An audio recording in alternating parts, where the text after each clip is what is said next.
Bonsoir et bienvenue sur le plateau du Grand Direct. Notre invité ensuite, Fabien Matras, député La République En Marche du Var.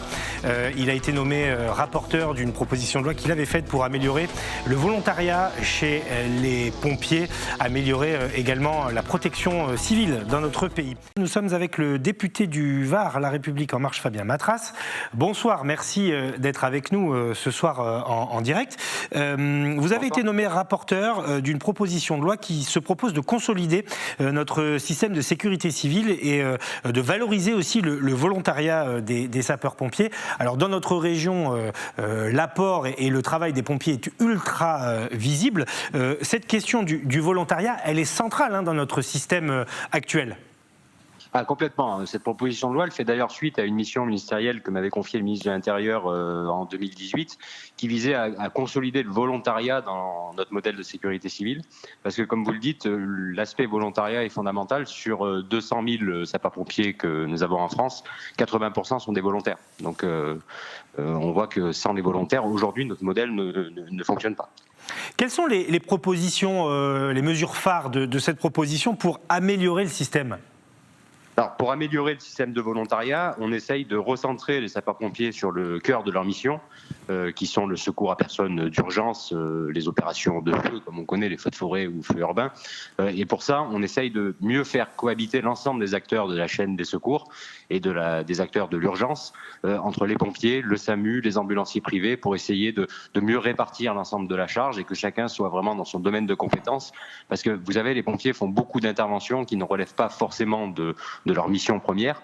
Et on s'est rendu compte dans la mission que j'avais menée que c'était un des sujets qui portait vraiment à décourager les troupes et qui faisait qu'aujourd'hui les pompiers ont une durée d'engagement d'en moyenne 8 ans. Et il faut absolument qu'on aille beaucoup plus loin que ça. C'est quoi, par exemple, Fabien Matras, ces interventions pour lesquelles on pourrait se passer des pompiers et pour lesquelles on les sollicite justement ? Je pense aux interventions qu'on appelle de carence ambulancière, c'est-à-dire des interventions qui devraient être réalisées par des ambulanciers privés, mais qui ne le sont pas parce que faute de disponibilité de ces derniers. Mais concrètement, ça va être aller relever une personne qui est tombée à domicile ou amener une personne à l'hôpital qui a un rendez-vous programmé avec un médecin. C'est tout ce type d'interventions qui ne sont pas des interventions d'urgence. Donc ça veut dire qu'on redéploie un peu le système, on travaille aussi avec les opérateurs privés, les ambulanciers, etc., pour que il n'y ait pas de crise de vocation et que l'offre soit égale à la demande, si vous me passez l'expression. Voilà, c'est ça. Et pour ça, il y a la proposition de loi que je vais porter à l'Assemblée et une réforme qui est en cours aussi avec les professionnels et le ministère de la Santé et le ministère de l'Intérieur pour mieux répartir la charge. Donc c'est un travail qu'on va mener sur 2 jambes. Je vais passer la parole à Éric Revel dans 1 minute. Une dernière question pour ma part. Sur les vocations, est-ce qu'aujourd'hui on est en crise de vocation chez les pompiers volontaires ou pas ? Alors, en crise de vocation, je ne dirais pas qu'on est en crise de vocation, parce qu'on a toujours des jeunes et des moins jeunes qui s'engagent pour devenir pompiers volontaires. Par contre, ce qu'on a, c'est un phénomène d'augmentation constante du nombre d'interventions, qui est en moyenne de 6 à 8% par an. Et donc, avec le même engouement qu'on pouvait avoir il y a 10 ans, forcément, le modèle a plus de mal à faire face à ce volume d'interventions nouveau.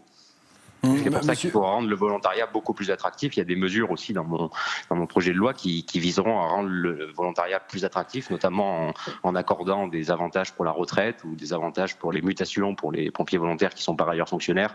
Enfin, il y a toute une série de mesures comme ça pour mettre en valeur le volontariat chez les sapeurs-pompiers. Ouais, des mesures très pratiques. Éric Revel. Monsieur le député, Bonjour. Bonjour. Vous parlez donc de 80% dans le corps des pompiers qui sont des bénévoles.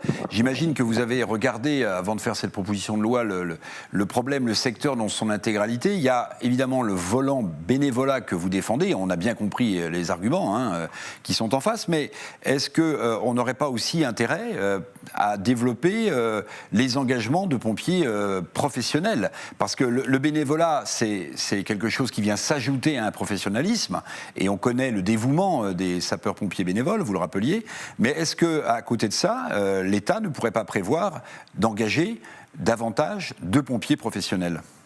Alors, il faut savoir que les pompiers professionnels en France ne sont pas des fonctionnaires d'État, c'est des fonctionnaires territoriaux. Les SDIS en France sont co-gérés sont sous une co-tutelle qui est celle des départements et des communes. Donc, ce serait difficile pour moi, en tant que législateur, de dire aux départements et aux communes, vous devez embaucher davantage. Alors, je vais inverser ma question. Est-ce que du côté des collectivités locales dont dépendent les SDIS, il n'y a pas des demandes de professionnalisation d'élus de terrain ? Oh, il y a sans doute des demandes. Maintenant, on recrute des professionnels chaque année. Il y a un engouement du volontariat. Il faut peut-être recruter davantage de professionnels. Et ça, j'ai envie de vous dire, en plus, ça va vraiment dépendre d'un département à l'autre. Parce qu'on a des départements où on a beaucoup de professionnels par rapport à d'autres. Donc il y a peut-être des départements où on doit faire des efforts et d'autres où on a un volant de professionnels qui est suffisant. Donc ce serait vraiment un travail à faire avec les collectivités territoriales, mais c'est elles qui doivent être à la manœuvre sur le recrutement. On ne peut pas leur imposer au niveau national ce type de mesures. Pour terminer, on arrive dans une saison critique pour les pompiers. On a déjà eu quelques incendies importants dans les Alpes-Maritimes et dans les Bouches-du-Rhône. Est-ce que les soldats du feu seront parés? Ils viennent de passer une année quand même en première ligne sur la lutte contre la Covid-19 et se profile donc un été où il va falloir gérer la fin, on l'espère, de la crise sanitaire et puis eh bien, des missions aussi périlleuses que le feu et les incendies. J'ai aucun doute qu'ils seront prêts et j'imagine même qu'ils sont impatients d'attaquer la saison feu de forêt et de sortir de cette crise Covid. Oui, non, mais j'ai aucun doute sur le fait qu'ils seront prêts pour ça. Votre proposition de loi, dont vous êtes rapporteur, on peut l'avoir débarquée à l'Assemblée à quel moment? L'avoir adoptée en réalité après le Sénat, etc. C'est prévu parce qu'elle passe en commission des lois le 11 mai, elle passe en séance publique, donc dans l'hémicycle, la dernière semaine de mai. Et ensuite, alors même si c'est pas arrêté, c'est pas à moi de le dire, mais il semblerait qu'elle passe au Sénat à la rentrée de septembre. Donc elle sera adoptée d'ici à l'automne.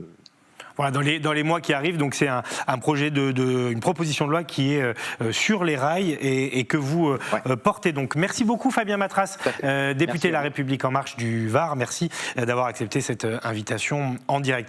Important de rappeler le fonctionnement du système, Éric, parce qu'on parle beaucoup de citoyenneté dans cette émission.